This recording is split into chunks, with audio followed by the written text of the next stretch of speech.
Let's talk more about Nancy Reagan's life and legacy. I want to bring in Gal Burt, former White House Social Secretary under President Reagan, and Carl Sforza Anthony, who was a former speechwriter for Mrs. Reagan. I also want to bring in CNN presidential historian Douglas Brinkley, the editor of the Reagan Diaries, and CNN senior political analyst David Gergen, who served as a presidential advisor to 4 U.S. presidents, including President Reagan. Gal, let me start with you. First of all, just your general impressions of the day. Was there anything that you saw in particular during the ceremony? Any comments from any of her loved ones that you think would have been really meaningful to her?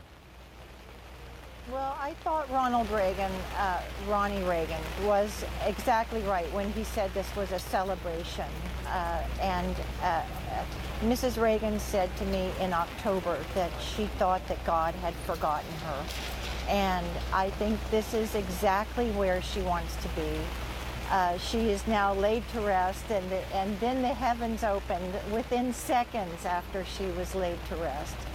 And it was perfect. It was absolutely, if she had scripted it, it would have been the way she would have scripted it.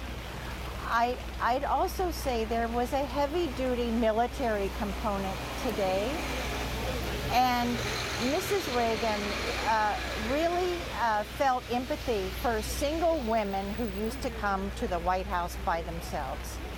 And she asked the military aides if they would go to these women's hotels, pick them up, escort them to the White House, hang up their coat, engage them in conversation with someone else, and then they could leave, but they had to take them back.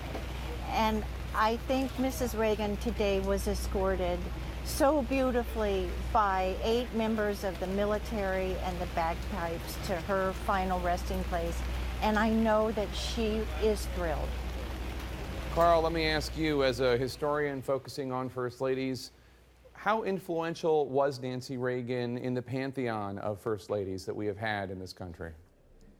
Well, you know, I think there's different kinds of influence and power, and actually that's a conversation I had with her, my very first conversation with her in July of 1985, and it was about the different kinds of power. And you had people like Hillary Clinton and Eleanor Roosevelt who focused very specifically, say, on policy, whereas you had somebody like Mrs. Reagan who, like an Edith Wilson or a Mamie Eisenhower, very much focused on the person who was president and how the personal factors around them, their health, how well rested they were, the people that they saw every day, the people they relied on, how all of that was affecting them, their schedule.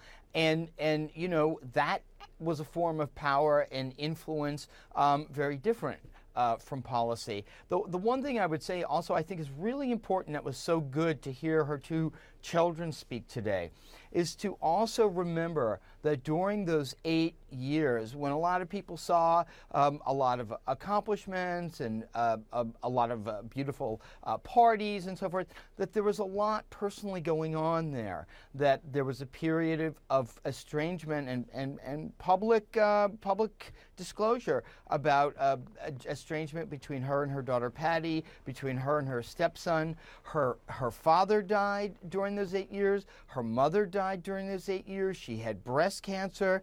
The president was hospitalized himself for cancer surgery apart from that. So there was a lot of stress and a lot of personal cost. Mrs. Reagan also wrote openly in her memoirs that, you know, there were times I wish my husband was a little bit more, a little firmer with people, because it fell on her. And she did it willingly, but, you know, there's cost. There's cost to be in the White House. That's right. And David Gergen, let me bring you in. It has been said that sometimes Nancy Reagan was almost the bad cop to her husband's good cop. We heard Ron Reagan Jr. say earlier today what a bunch of us were talking about on Sunday when the news first came that Mrs. Reagan had passed, and that is there likely would not have been a President Reagan if he did not have Nancy there by his side, pushing him and really being the other half of this incredibly powerful partnership. Yeah, thanks, Jake. And by the way, congratulations on last night. You really had a wonderful debate with the Republicans, most substantive debate we've had.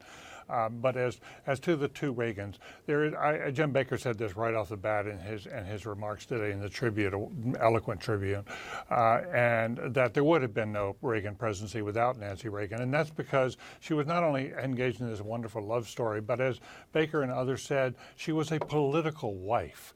And she embraced that as what his career was going to be, and boy, she was going to help him make that successful. She was part of an old tradition about a wife helping in that way, and she was astute politically, and she knew he was a conservative, but he was a pragmatic conservative, and she was the one who talked him into sitting down with Gorbachev and trying to get an arms control agreement, laying the foundations for the first real reductions in arms, and also leading to the end of the Cold War. She was one who talked him into a number of things, negotiating with the Congress, trying to get bills out, working with Tip O'Neill. She was friends with Tip O'Neill's wife. And, she made a lot of friendships with Kay Graham. It was interesting today that you had not only Jim Baker, but Tom Brokaw, as well as Diane Sawyer from the press there. They were two of the close-in people for the Reagans.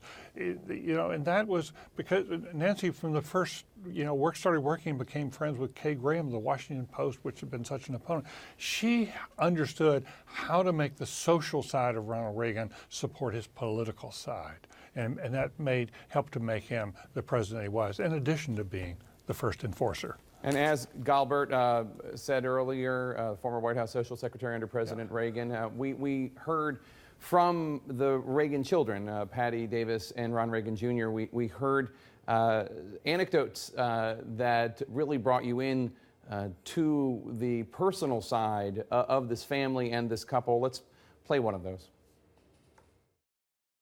My father used to get massages from a large Eastern European man who would come to the house and set up his massage table in my parents' dressing room. On one of these days, as my father lay face down on the table, my mother tiptoed in, kissed him lightly on the back of his neck, and tiptoed out.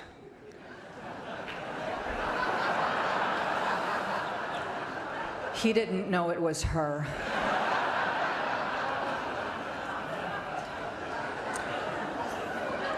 But he went through the rest of the massage,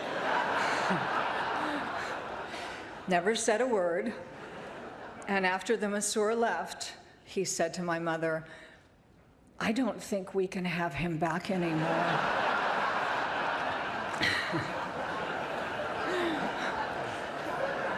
Why? She asked him what happened. Well, he kissed me. When she told him it was her, he was flooded with relief and said, "Thank God, I didn't know what to do." Douglas Brinkley, it's a charming story, but there's one thing I want to ask you about, because you got to meet and work with Nancy Reagan towards the end of her life, and that is one of the things I was struck by, and I saw in an interview with her, she talked about how she never got over the grief of losing her husband, and how she would say, people say it gets better with time, and it didn't with her. She really never was able to have that grief alleviated at all.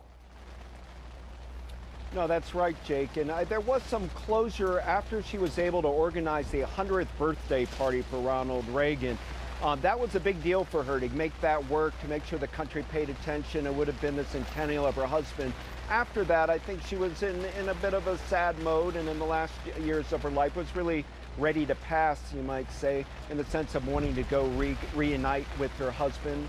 She's a woman of great faith and truly believed, as came out today in the eulogies, that she's now somewhere over the rainbow with the love of her life.